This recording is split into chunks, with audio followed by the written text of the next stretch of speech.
겉과 속을 들여다보는 정치원 시작합니다. 오늘은 김현정 민주당 의원, 권영진 국민의힘 의원과 함께 대통령 취임 100일 기자회견을 위주로 집중 분석해 보겠습니다. 어서 오세요. 이재명 대통령이 정부 출범 100일 맞이 기자회견을 했습니다. 취임 30일 회견에 이어서 두 번째인데요. 앞서 대통령실에서는 되도록 많은 질문을 받겠다고 했는데 미국 구금 사태 진행 상황에 대한 답변부터 들어보시죠. 사실은 당황스럽죠. 그런데 이거는 한국과 미국의 문화적 차이도 좀 있는 것 같아요. 한국은 미국인들이 여행 비자 가지고 와서 학원에서 영어 가르치고 거의 다 그러고 있지 않아요?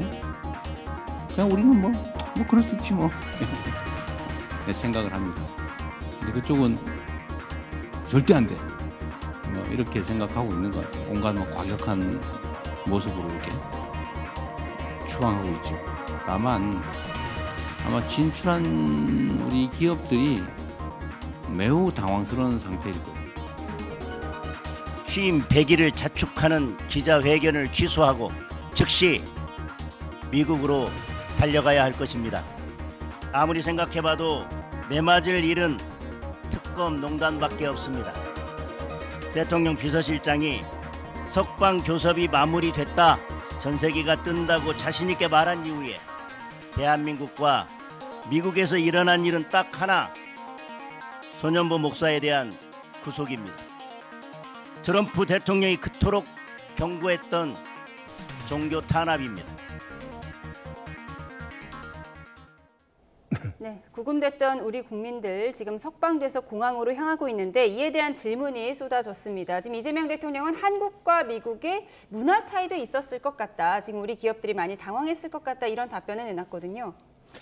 일단은 저는 이재명 대통령이 약간 전략적인 발언 아닌가 싶습니다. 왜냐하면 지금 세포 구금 사태가 일어난 이후에 실질적으로 그 문제에 대한 원인을 규명하고 재발 방지를 해야 되잖아요. 그럴 때 이제 비자 문제 해결을 위해서 저런 발언을 좀 한 것 같아요. 그러니까 사실 우리나라가 이번에 한미 관세 협상 이전에도 대미 투자액이 거의 1위 국가였거든요. 그렇죠. 그렇게 투자를 많이 하고 또 한미는 동맹 국가잖아요. 그럼에도 불구하고 이게 체포 구금하는데 사전 통지도 없이 이렇게 또 체포를 쇠사슬이나 밧줄 같은 거를 묶어서 하는 것들 영상으로 다 송출까지 했잖아요. 그런 거에 대해서 좀 아쉬움이 있는 거 아닙니까? 그런 거에 대한 우려도 좀 제기도 하고 또 앞으로 계속해서 대미 투자가 이어질 것인데 이렇게 한국인 노동자들이 미국에 가서 이렇게 비자 문제 때문에 문제가 생기면 안 되잖아요. 그런 거에 대한 근본적인 개선책 이런 것들도 필요하다라는 취지의 메시지를 전달한 것 같습니다. 예, 다행히 석방돼서 지금 공항으로 향하고 있긴 한데 어제 하루가 갑자기 연기되면서 온 국민들이 불안해했었거든요. 이에 대해서 장동혁 대표가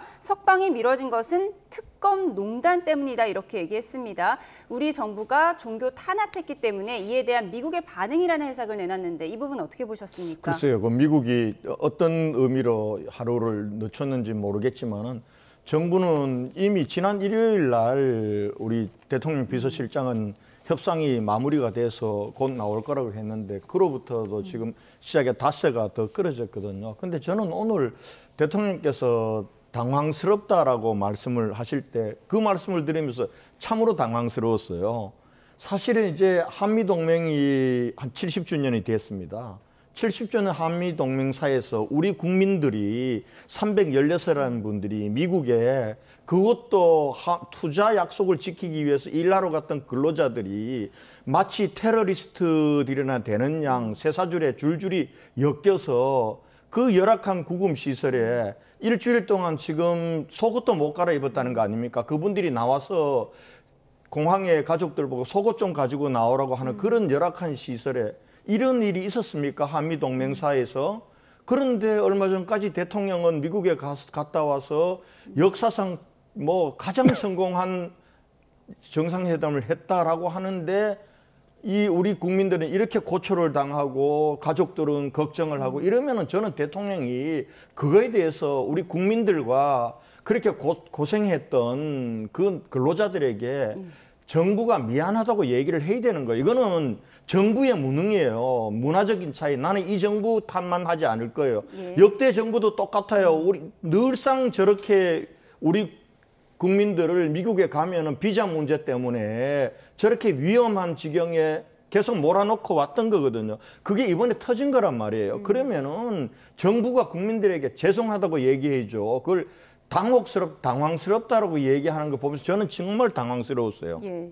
대통령의 인식에 대해서. 근데 그거는 이제 미국을 보고 한 얘기죠. 미국의 그런 그 조치들을 보고, 그리고 저렇게 말씀하신 것처럼 처음 저런 일이 벌어졌잖아요. 그럼 그거에 대해서 당황스럽다라고 얘기한 거고, 제가 좀 전에 그 해석에 대해서는 약간 전략적인 그런 표현의 의미도 있다라고 제가 말씀드린 것은, 말씀하신 것처럼 지금 미국 같은 경우는 뭐 전문직 취업 비자 이런 게 뭐 이렇게 8만 명 좀 넘게 이렇게 매년 이제 한 번만 이렇게 해준다고 하는데, 실제로 신청자는 48만 명이 넘는다는 거 아닙니까? 그만큼 이제 쿼터제가 적용되어 있지도 않고, 거기다가 이제 한미 간 FTA가 체결된 국가 같은 경우에는 이포 비자라 해서 이민 전문직 취업 비자가 있는데, 모든 그 한미 FTA를 체결한 국가들은 그 쿼터를 받고 있는데, 우리나라만 2012년도에 체결됐음에도 불구하고 한 건도 받지는 못하고 있다는 겁니다. 그래서 그 문제를 해결하기 위해서 그 박근혜 정부 때부터 계속해서 노력은 했지만, 그게 이제 또 비자의 문제가 국경의 문제이기도 해서 잘 해결이 안 된다라고 외통위원들께서도 말씀하시더라고요. 그럼에도 불구하고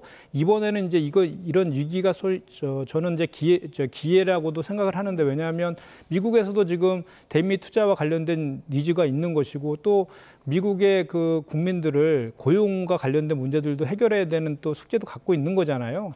그렇기 때문에 지금 이런 그 위기를 기회로 삼아가지고 비자 문제를 근본적으로 해결하는 그런 거를 좀 했으면 좋겠고, 예. 국민의힘에서 지적은 할 수 있다고 봅니다. 그런데 이제 그 지적의 일부는 좀 트럼프 대통령의 그런 럭비공 같은 스타일, 모든 그 국가에 간의 그 동맹 국가 간에도 그걸 비즈니스 관점에 접근하는 그런 데서 기인한 거 아닙니까? 사실은 그런 거에 대한 비판도 같이 하고, 그리고 사실 국민의 생명과 안전과 관련된 문제니까 이런 거는 여야가 같이 좀 협치해서 소당적으로 좀 대응해 줬으면 여야 좋겠습니다. 입장은 조금 다를 수 있지만, 지금 버스를 타고 공항으로 향하는 우리 국민들 무사히 귀국할 수 있기를 바라는 마음 한마음입니다.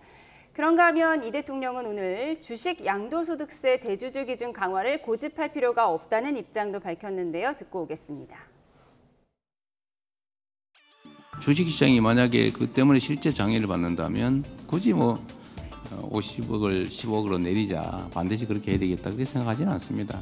이유는 잘 알 수 없지만 주식시장 활성화 정책의 의지를 의심하는 시험지 비슷하게 또 느끼는 것 같아요. 그렇다면 뭐 굳이 그걸 끝까지 유지할 필요가 있을까, 그런 생각을 합니다. 국회 논의에 맡기도록 할 생각입니다. 네, 코스피가 연이어 최고점을 찍긴 했는데, 그래서 주식 양도소득세 대주주 기준 완화 이 부분에 있어서 입장을 오늘 밝힌 건가요? 밝혔다고 보시면 될 것 같습니다. 뭐 우리 여당에서도 국회에 맡기겠다고 하셨어요? 네, 그러니까 여당 내에서도 50억으로 환원하자고 제안도 이미 했었고, 네. 또 장동혁 대표도 그걸 제안을 했지 않습니까? 그래서 긍정적으로 검토하겠다고 하셨으니까 아마도 50억으로 다시 이제 환원하는 조치를 할 것 같은데, 이재명 대통령님의 그 실용주의적 면모가 그대로 보여지는 것 같아요. 사실 저희가 이재명 정부에서 코스피 5천을 공약했잖아요. 그래서 그거를 위해서 상법 개정도 하고 있고, 또 지금 배당소득 분리과세 관련된 법안도 지금 정부안이 제출되어 있고 막 그런 상황이잖아요. 그런데 이제 증시는 또 심리가 중요하다고 하잖아요. 그런데 그런 코스피 5천을 가는 길목에서 대주주 양도세를 10억으로 내리는 것들이 시장에서는 이 정부가 이 코스피 5천원에 대한 의지가 없나, 이렇게 의심할 수가 있거든요.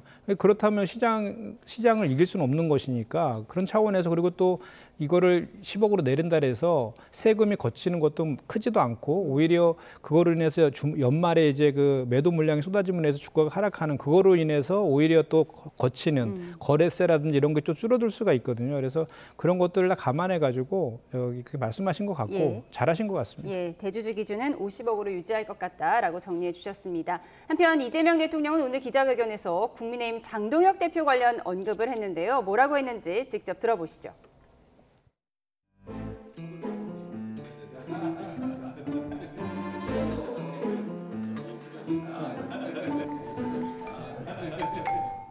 저 장동혁 대표를 만났는데 그때도 표현했지만 생각보다 유연하시네, 그 생각이 들었어요. 이 대화가 되겠는데, 그래서 되게 즐거웠는데, 여의도 가니까 또 아닌 것 같아요.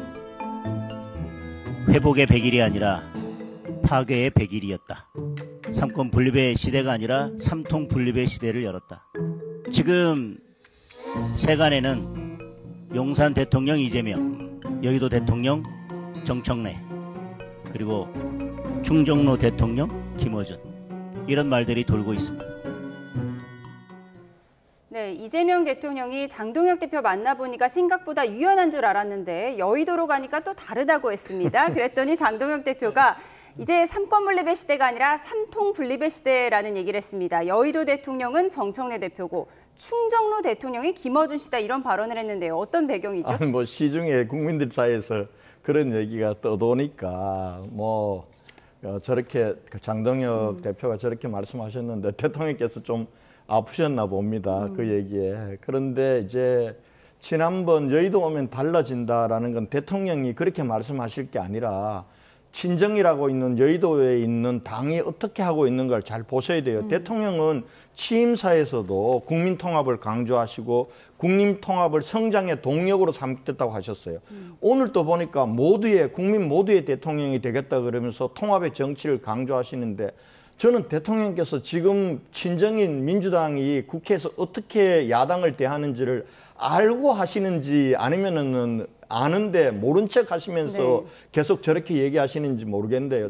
대통령을 만나서 사실은 대통령에게 장동혁 대표가 대통령의 회담 제안에 가는 것 자체도 부담이었어요.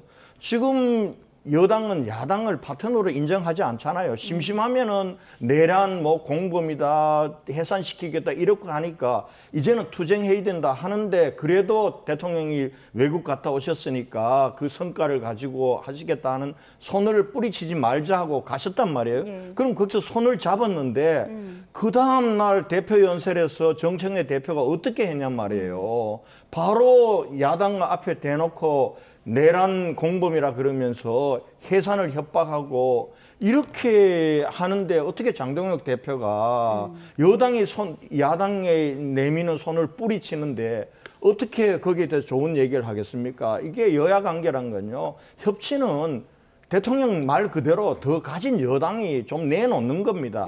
양보하면서 야당에 끌고 가는 겁니다. 근데 오늘 또 보면은 아니 여야 원내대표 간에 어제 6시간 줄다리기로 다 합의해놓은 특검법 개정안하고 정부조직법 개편도 지금 하루도 못 가서 정청래 원내대표가 뒤집어 버리잖아요. 그런데 나는 대통령이 그거에 대해서 당에 좀 정청래 대표를 나무랄 줄 알았어요. 근데 오늘 보니까 대통령도 기자회견에서 똑같아요, 그 인식이. 그러면서 당신이 몰랐다고 얘기하는데 저건 모를 수가 없는 겁니다. 예. 원내대표가 용산하고 소통 없이 저걸 합의를 한다고요? 근데 와서 밤사이에 여론이 나빠지니까 모른 척하면서 지금 또 협치를 깨는 일을 하고 있다. 저는 그렇게밖에 이해가 안 됩니다, 저는. 예, 말씀하신 부분을 저희가 좀 정리를 해드리도록 하겠습니다. 대통령과의 회담에서 여야 대표의 악수가 무색하게, 그제와 어제 교섭단체 연설에서는 거친 언사가 쏟아지기도 했고요. 그리고 특검법이 어젯밤에 여야 합의가 됐다는 소식이 전해지면서 이게 웬일인가 했는데 밤사이에 또 뒤집어졌습니다. 그 내용을 좀 정리해 보도록 하겠습니다. 시계를 어젯밤으로 돌려보죠. 3대 특검법 개정안에 대한 국민의힘의 수정 요구를 수용한다. 금융감독위원회 설치와 관련된 법률 재개정에 최대한 협조한다. 3대 특검의 수사 기간을 더 늘릴 수 있는 조항을 개정안에 담지 않기로 했고, 인력 증원도 10명을 넘지 않는 선에서 최소화하기로 했던 겁니다. 대신 국민의힘은 정부 여당이 짠 금융당국 조직 개편에 협조하기로 했습니다. 줄다리기가 이어졌던 나경원 의원의 법사위 간사 선임 역시 타결이 됐었습니다.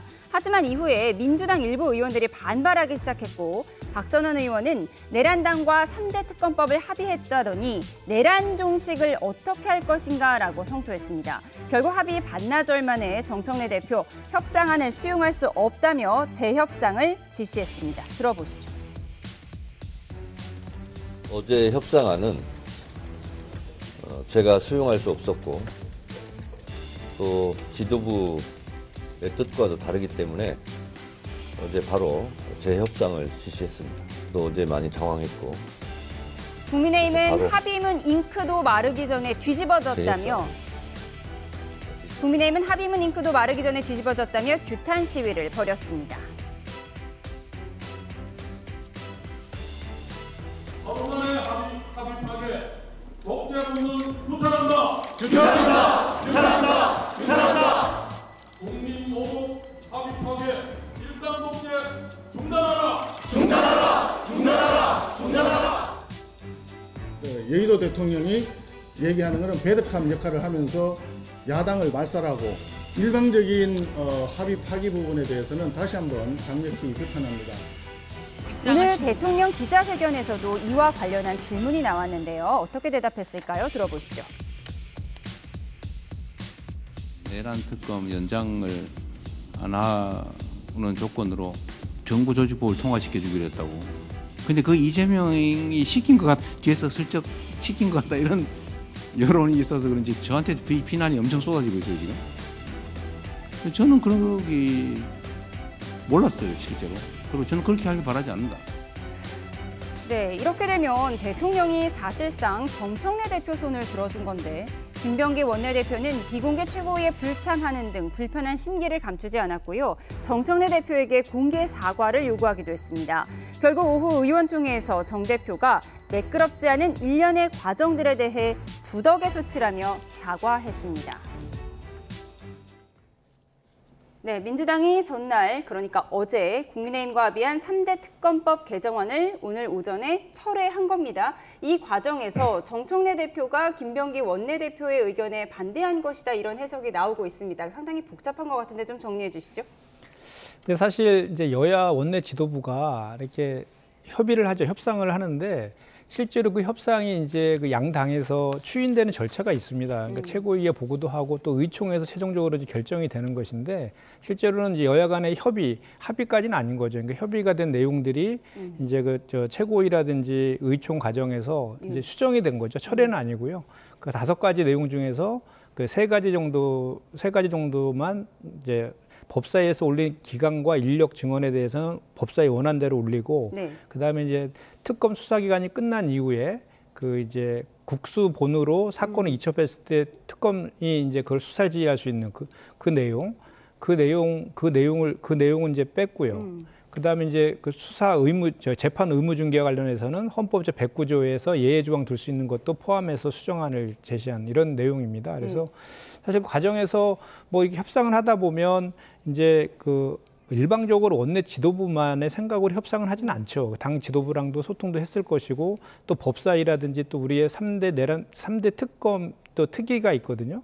그 특검 특위 위원들하고도 소통을 했을 것인데 그 소통하는 과정에서 이제 아무래도 뭐 구체적인 내용들까지 다 이제 뭐 이렇게 얘기가 된 다음에 가서 협상을 하지 않고 좀 약간 큰 틀에서 얘기하다 보니까 그런 소통에서 약간 좀 저 차이가 좀 있었던 것 같아요. 근데 그거에 대해서 이제 오늘 이제 비공개 최고위랑 의총을 통해서 수정안을 내기로 이렇게 이제 최종적으로 결정이 된 것이죠. 예. 좀 아쉽습니다. 저도 그 과정을 보면. 그러니까 어젯밤에 여야 원내대표가 잘 합의를 했는데 사실 저희가 합의 뉴스를 전해드리기가 쉽지가 않아서 이게 웬일인가 했습니다. 그런데 밤사이에 민주당 의원들도 반발을 했고 아마도 지지층도 반발을 했고요. 오늘 오전에 정청래 대표가 그것을 뒤집은 건데 이 상황에 대해서 어떤 여당 내 이제 투톱이잖아요. 원내대표와 대표 사이에 갈등이 크게 빚어진 것 아니냐. 그런데 그 사이에서 사실상 김병기 원내대표가 대통령의 의중을 담은 것 아니냐 이런 분석도 있었는데요. 또 대통령은 이 부분을 몰랐다고 하셨거든요. 모를 리가 없죠. 사실은 저게 여야 원내대표가 서로 자기 둘 간에만 합의를 하고 그럼 최종 합의는 우리가 돌아가서 당의 추인을 받아서 만나서 발표하자 이렇게 되는데 어제는 그 과정들이 사실은 내부적으로 다 거치고 아까 보셨겠지만은 지금 김병기 원내대표하고 송원석 원내대표가 서로 발표를 합니다. 합의사항을. 특검과 관련해서는 김병기 대표는 민주당은 야당의 요구를 수용하기로 했다. 그리고 정부 조직 개편과 관련해서는 송원석 원내대표가 여당의 의견을 받아들여서 처리하기로 했다. 이렇게 발표가 된 거예요. 그럼 그걸로 끝나는 겁니다. 그런데 아침에 바뀌어진 겁니다. 그럼 밤새에 무슨 일이 있었는가? 아마 김현정 대변인께서도 아마 어제 수없는 문자 폭탄 받으셨을 거예요. 저한테도 민주당 강성 지지자들 개딸이라고 하는 사람들이 문자 폭탄이 저한테도 왔으니까 예. 저거 못 받아들인다. 어떻게 저거 특검법에 저렇게 합의해 주냐. 이런 상황이 이제 용산으로도 전달되고 정청래 대표한테도 전달되고 또 강성 의원들이 들고 일어난 거죠. 그러니까 마치 김병기 원내대표가 대통령 용산하고도 협의 안 하고 정청래 당대표하고도 협의 안 하고 일방적으로 합의한 것처럼 김병기 원내대표한테 책임을 다 떠넘기면서 합의를 번복시키는 거죠. 저는 저 과정을 보면서 야, 민주당이 저렇게 줏대 없는 정당인가.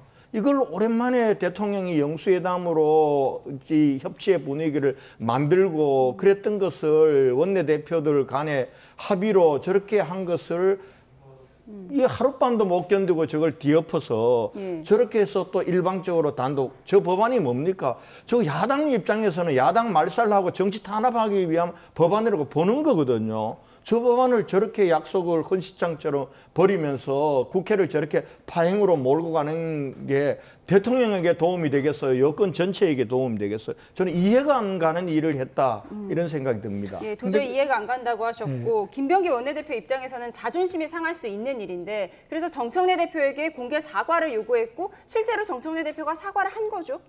오늘 의총에서 본인의 부덕의 소치라고 했고 그 뭐 당원과 국민과 그리고 우리 여기 참석한 의원들에게 좀 사과한다 이렇게 말씀을 하셨어요. 근데 이제 좀 전에 이제 우리 권 의원님께서 말씀하신 것 중에 여야 원내대표가 발표를 한다래도 그게 합의된 거라고는 하진 않죠. 그 전에도 그 권성동 원내대표 시절에 그 여야가 원대끼리 이렇게 협의된 내용들에 대해서 의총에서 국민의힘의 사정 때문에 또 번복된 적도 있었거든요. 그래서 그걸 합의라고 보는 것은 좀 아닌 것 같고 다만 이제 저희 더불어민주당 입장에서 보면은 그렇게 좀 처음에 이렇게 그 소통이 좀 잘못돼 가지고 이렇게 수정안을 낼 수밖에 없는 상황에 초래된 것에 대해서는 그거는 좀 아쉬운 측면이 분명히 있는 것이죠. 그래서 그 과정에서 이재명 대통령께서 뭐 입법은 국회에서 하는 거니까 더불어민주당에서 원내와 당 지도부 간의 그 소통을 통해서 이제 하는 것이고 또 그 의총을 통해 추인하는 것인데 대통령께서 그 내용을 알지는 못했을 겁니다. 그리고 실제로 그 정부조직법하고 지금 현재 시대 정신이 내란을 빨리 종식하라는 거고 그걸 통해서 국민을 통합하라는 것이니까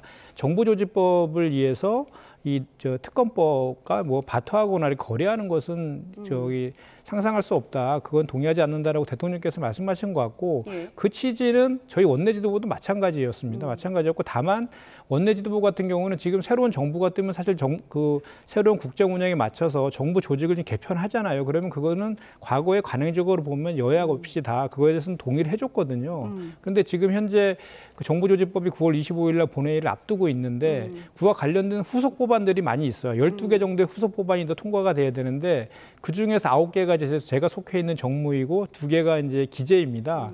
근데 2개 상임위에 이 위원장께서 지금 국민의힘이 맡고 계셔가지고 지금 협조가 잘 안 되고 있는 그런 상황이에요. 그러다 보니까 원내 지도부 입장에서는 그 정부조직법도 좀 무난하게 좀 이렇게 처리하고 정부의 국정 운영을 뒷받침하겠다는 책임감이 있을 거 아닙니까? 그런 차원에서 적극적으로 그 여야 간의 협의에 좀 응했던 것 같고요. 그 과정에서 이제 당 지도부라든지 또는 그 법사위원이라든지 또는 특위위원들이 봤을 때에는 원래 이 3대 특검법 개정안의 핵심 내용은 처음에 시작은 기간과 인력의 문제였거든요. 그런데 그것이 이제 그 논의하는 과정에서 특위의 의견들이 반영되면서 뭐 그 지휘권, 국수본을 이전된 이후에 그 특검의 지휘권이라든지 뭐 수사 그 재판의 그 의무 중개 이 조항들이 들어간 것이었거든요. 그래서 그것을 다시 이제 이런 논의 과정을 통해서 좀 마찰은 있었지만 논의 과정을 통해서 수정안으로 이렇게 정리했다 이렇게 보시면 될 것 같습니다. 덧셈 특검법은 이게 만약 김현정 의원님 말씀이 사실이라고 하면은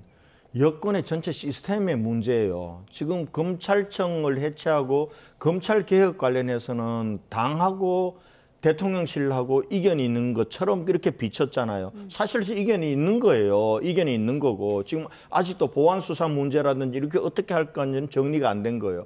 근데 지금 어제는 더 문제가 뭐냐 하면은 원내대표가 특검법 개정안과 정부조직 개정안을 야당하고 협의하는데 이 부분들이 지금 당대표하고 원내대표하고 또 안 맞다는 거 아니에요. 소통도 그렇게 안 되고 그리고 대통령도 모르면서 원내대표가 일방적으로 이걸 합의를 봐가지고 이걸 합의를 뒤엎는 걸 했다면은 여권 내에서는 대통령실하고 당하고도 안 맞고 또 당 내에서도 당 대표하고 원내대표하고 안 맞으면은 이렇게 해서 국민들이 불안해서 어떻게 지금 민주당 정권에게 국정을 위임하겠냐는 거예요. 저는 그 부분들부터 오히려 민주당 내부부터 좀 단도리를 좀 해라. 그래야 국민들이 믿고 국정을 맡기지 않겠어요? 그런 말씀을 드리고 싶어요. 예, 덧셈 특검법은 예. 여야 합의가 됐다가 밤사이에 뒤집어졌고 결국 민주당 주도로 통과가 됐습니다. 네. 꼭 하실 말씀 있으신가요? 그러니까 이제 더불어민주당은 네. 그 민주적인 절차를 중시하는 거죠. 그러니까 최종적으로 확정될 때까지는 당내 의견이 다양하게 있을 수 있지 않습니까? 그 다양한 의견들을 조율해가지고 최종적인 내용이 도출되는 것이니까 그런 예. 과정에 있었다라고 보시는 게 맞고, 그리고 검찰 개혁과 관련해서는 당정대 간에 이견이 없다라고 수차례 저희가 확인을 했고, 수기 분리를 얼개로 하는 정보조직법을 9월 25일 날 통과시키고 1년 동안의 유예기간 동안에 말씀하신 보안수사권 문제라든지 또 국민 불편이나 이런 것들에 대해서는 충분하게 총리실 산하에 네. 그 추진단을 만들어가지고 충분히 공론화하고 수기 작업해서 네. 만들겠다 이렇게 해서 발표된 거지 않습니까? 그래서 네. 그건 좀 믿어주시면 좋을 것 같습니다. 예, 당정 갈등이 없다고 하셨지만 이렇게 작은 일들이 자꾸 표출이 되다 보니까 여러 해석이 나오고 있는 것 같습니다. 국민의힘은 덧셈 특검법 처리에 필리버스터는 하지 않기로 했습니다. 그리고 권성동 의원 체포동의안 표결에도 불참을 했는데요. 이에 앞선 권성동 의원의 신상 발언 들어보시죠. 공여자가 1억 원을 전달했다는 그날은 제가 공여자와 처음으로 독대한 자리였습니다. 상식적으로 생각해 보십시오. 어느 누가 처음으로 독대한 자리에서 불법적인 정치 자금을 주고받을 수가 있겠습니까? 저는 검사를 20년 했고 정치는 16년 했습니다. 문제가 될 수 있는 돈을 받을 만큼 어리석지 않습니다. 피의 사실을 위법적으로 공표하고 가짜 뉴스를 무차별적으로 확산시켜 망신 주기와 낙인 찍기에 매진했습니다. 네, 권성동 의원 불체포 특권 뒤에 숨지 않겠다라고 했습니다. 근데 오늘 국민의힘 의원들은 표결에 불참을 했습니다. 아무래도 동료 의원에 대해서 이런 표결에 참석하기가 좀 쉽지가 않았을 것 같아요. 오늘 아마 특검법이 여야가 합의된 것들이 정상적으로 갔으면은 예. 아마 우리 당 의원들이 참여해서 찬성표를 던졌을 거예요. 왜냐하면 권성동 의원께서도 의총에 나와서 나는 당당하다. 그리고 우리가 불체포 특권을 포기하겠다는 약속은 우리는 지키자. 그래서 나를 생각하지 말고 찬성을 해달라 이렇게 얘기를 했는데 근데 지금 특검법을 저렇게 합의됐던 부분들을 그냥 깨면서 강행 처리하는 걸 보면서 이제 권성동 원내대표를 하는 표적 수사란 게 그게 권성동 원내대표 하나에 끝나지는 게 아니구나.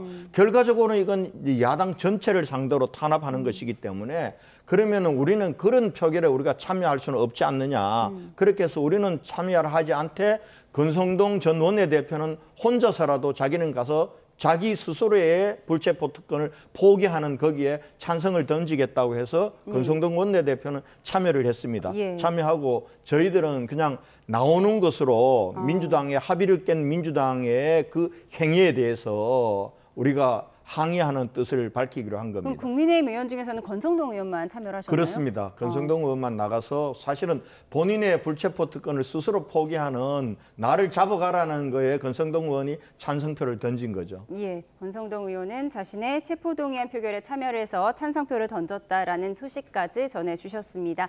지금까지 정치온 김현정 민주당 의원, 권영진 국민의힘 의원과 함께했습니다. 고맙습니다.